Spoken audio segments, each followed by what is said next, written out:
ಪಕ್ಷಿಯು ಪ್ರವೇಶಿಸುವುದಿಲ್ಲ. ಅಂತಲ್ಲಿ ನೀನು ಯಾರು ಅಪರಿಚಿತ, ಏನೋ ತಂದಿದ್ದೀಯಲ್ಲ. ಹೌದು. ಯಾರಿಗಾಗಿ, ಯಾಕಾಗಿ?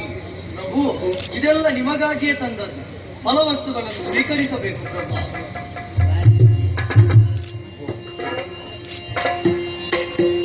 ಭೂಪತಿಯು ಕೊಳುತ ಮುನಿವೃದವನು ಮಾನಿಸಿ ಕಳುಗಿಸಿ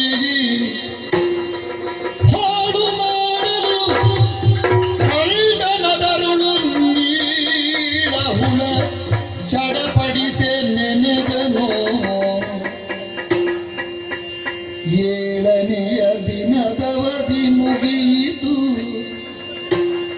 ಏಳನೆಯ ದಿವದವಧಿ ಮುಗಿಯುವ ಸಮಯ ಬಂತಿರುವುದು.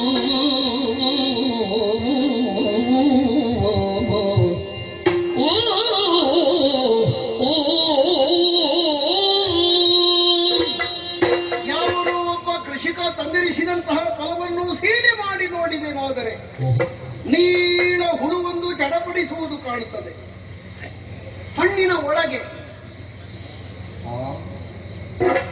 ಭಾಗವತ ಸಪ್ತಾಹ ಇವತ್ತಿಗೆ ಕೊನೆ. 7ನೆಯ ದಿವಸ ಶೃಂಗಿ ಕೊಟ್ಟಿರುವ ಶಾಪ. ಯಾವ ಕಾಲಕ್ಕೂ ಋಷಿ ಶಾಪ ಎನ್ನುವುದು ಹುಸಿಯಾಗಿ ಬಂದ ತಕ್ಷಣ ಎನ್ನುವುದು ಪಟ್ಟ. ನನ್ನ ಪ್ರಾಣವನ್ನು ತೆಗೆಯುವುದಕ್ಕೆ ಏನು ಏನು ಏನು ಎಂಬ ಹಾಗೆ ಹುಡುಕಿ ಯಾವುದೋ ಒಂದು ರೂಪಾಂತರದಿಂದ ಮಾರುವೇಷದಿಂದ ಇಲ್ಲಿಯವರೆಗೆ ಬಂದ ನನ್ನನ್ನು ಸಮೀಪಿಸಿದ್ದಾರೆ.